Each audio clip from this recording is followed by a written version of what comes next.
Mr. Richardson, as a business major here in Huntsville, Alabama, there are not an ample amount of job opportunities for me here. In order to improve job opportunities for myself and my fellow business majors, does Huntsville need to see a shift from the defense industry to the consumer industry, or do you have other ideas that can improve job opportunities for graduates of the UAH College of Business?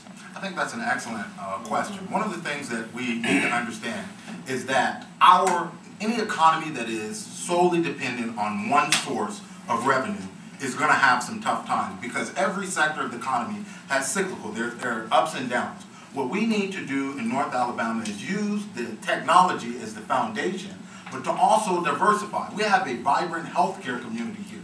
We have a vibrant college community here. We have vibrant aerospace. We need to use the technology that we have here, use our strength in engineering to help us branch out into other areas. And by doing that, we will create jobs in other sectors. And so what we need to do is to promote a diverse economic base. And that's why I'm for expanding incentives, not just to technology, but expanding incentives to a diverse base of small business owners that would include manufacturing, healthcare, as well as technology. I think that's the way that we get bottom-up economic development, grow the economy, and do stimulus. And so that's one of the things that I would be looking at in the Montgomery to help us do some stimulus. Mr. Sanford. In order to offer people like yourself, a business major, more opportunities, obviously I don't think we need a shift from the defense that has been so vital to Huntsville and the success that we have. The reason that this recession is just now creeping in, where we're just now starting to have families and friends getting laid off from their jobs, planning Decatur closing, is because of the diverse nature that Huntsville currently possesses, whether it's the space industry, the defense industry, the IT, the research genetics that we have going on. We really need to focus on continuing that diversity and expanding those areas. We need to be very careful to not put all of our eggs in one basket. We know right now we have a president that is looking at possibly slashing the defense budget by anywhere from 10 to 20%. That will affect Huntsville, so we have to be very mindful that we have to continue to try to entice other manufacturing companies here, like we tried to get Volvo, and we have some other companies that are looking to relocate here. We have to be very mindful about being responsible in order to bring businesses here and provide the necessary incentives to get there. But we have to be very careful not to just say, hey, we're going to go in one direction. I don't think it's just a defense. We have such a diversity that's currently here. We really need to capitalize that and try to encourage that and continue that in order to prosper here in North Alabama. Mrs. Hunter? Look, there's no question that our defense industry is both a benefit and a burden to us, a blessing and a burden, I should say, because one of the problems we have is that we are not very well insulated against a chess move in Washington. And for those of you gentlemen who've been here a while, you will remember that we bracked down at one point, didn't we?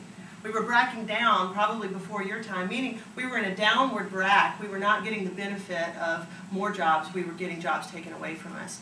Now, we can insulate ourselves from that in a couple of ways. We can diversify into the private sector, the AdTrans, companies like that. Volkswagen was one of the companies that we missed. Volkswagen may not have been, that we may have had a union issue there, so it's hard to say whether or not that's a good or a bad thing that we lost Volkswagen. But bottom line, diversifying into the private sector is a direction that we need to go. And I don't often find myself agreeing with a Democrat, but I will say that I agree with you on something here. That by getting more manufacturing jobs, we will get those $30, $25, $30, $40 an hour wage jobs for people that will have health insurance and will go to our hospitals with insurance and drive cars with insurance. We need those wage positions. Those are the folks that drive our $100,000 housing market.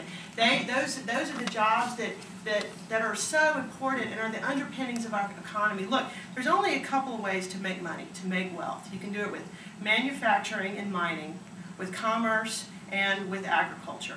So you can bet that any of those four areas, I'm going to be looking at those hard to figure out how we can create wealth. Those are the only four ways that you can create wealth in America. And if anybody, If I am looking to find ways to, I'm getting my time here, so I'll stop. But if I am looking to find ways to diversify in my engineering base, I'm going to go right down to Redstone Arsenal to the program management side, and I'm going to see who's doing any kind of engineering associated with manufacturing, and we're going to go court those companies. Mr. Dean. There's opportunities for both the defense industry and consumers to do well in Madison County. One thing that I will propose, which will take some serious thinking outside the box and building relationships in Washington and other places, is a light rail system.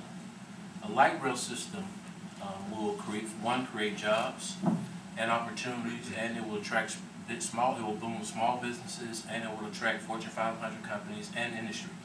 Because many of our problems in the past couple of years has been the price of gas, fuel.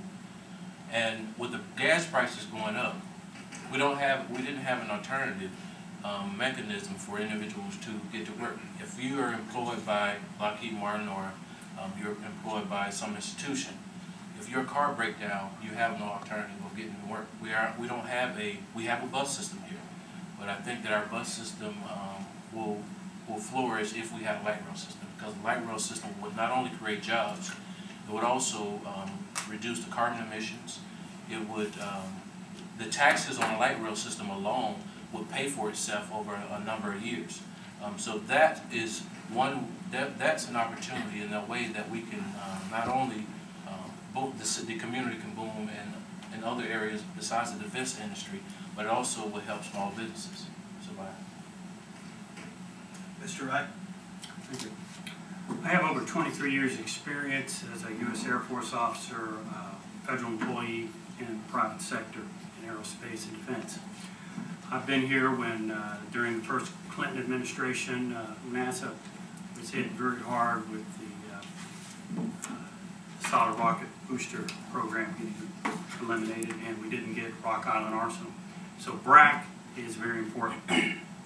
BRAC is important because many of the positions are going to involve accounting and budget planning type of activities. Not everybody's going to be an engineer coming down here. Those are the type of jobs that if you are in the sector that you're looking for, you need to pay attention to. I'm a proponent of getting a 4-year medical college here. I think that will greatly enhance a new leg of our economy. We have got, we've got Huntsville Hospital, we've got Crestwood, we've got Hudson Alpha, and we have Clearview Cancer Institute. I think that we can work those all together, add in a biomedical engineering degree program, jobs for the business sector, your business people will come in.